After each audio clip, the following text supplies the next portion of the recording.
এক বছরের বেশি সময় হলো গানের মঞ্চ নেই কিংবদন্তি শিল্পী সাবিনা ইয়াসমিন। এই দীর্ঘ সময় গায়িকা ব্যস্ত থেকেছেন বিদেশ বিভিন্ন রোগব্যাধি ও চিকিৎসার সঙ্গে, কারণ শরীরে ক্যান্সার ফিরেছিল তার। এরপর নানা ধরনের চিকিৎসা এবং রেডিওথেরাপি শেষে সুস্থ হয়ে অবশেষে গানে ফিরেছেন সাবিনা ইয়াসমিন। শিগগিরই ঢাকা এবং চট্টগ্রামে একাধিক অনুষ্ঠানে গাওয়ার তার কথা রয়েছে বলে বিডি নিউজ 24 ডকুমেন্টকে জানিয়েছেন এই শিল্পী। শারীরিক অবস্থার খোঁজে জানতে সাবিনা ইয়াসমিনকে ফোন করা হলে তিনি বিডি নিউজ 24 ডকুমেন্টকে বলেন, এখন বেশ ভালো আছি।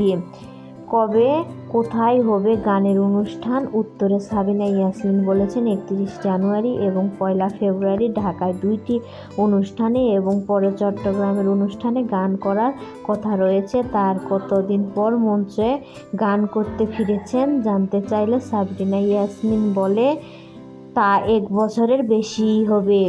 এখন নিজেকে রেওয়াজ করে অনুষ্ঠানের জন্য প্রস্তুত করছেন তিনি। প্রথম দফায় 2007 সালে ক্যান্সারে আক্রান্ত হয়েছিলেন এই সঙ্গীতশিল্পী। পরে চিকিৎসায় সুস্থ হয়ে স্বাভাবিক জীবন এবং গানেও ফিরেছিলেন। মাঝের বছরগুলোয় কেবল দেশে নয়, যুক্তরাষ্ট্র, অস্ট্রেলিয়া সহ বিভিন্ন দেশে স্টেজ শো করেছেন। গত বছরের ফেব্রুয়ারিতে ফের সাবিনার ক্যান্সারে আক্রান্ত হওয়ার খবর আসে। দেশের পাশাপাশি ভারতীয় গণমাধ্যমেও প্রকাশ হয়েছিল এই খবর। পরে দেশবাসীর উদ্দেশ্যে এক বার্তায় সিঙ্গাপুরে তার চিকিৎসা নেওয়ার কথা জানিয়েছিলেন সাবিনা। তিনি বলেছিলেন, গত 7 ফেব্রুয়ারি তার দাঁতে ছোট একটি অস্ত্রোপচার হয়েছে। তার পুরোপুরি সুস্থ হতে তাকে অনেকগুলো রেডিওথেরাপি নিতে হবে।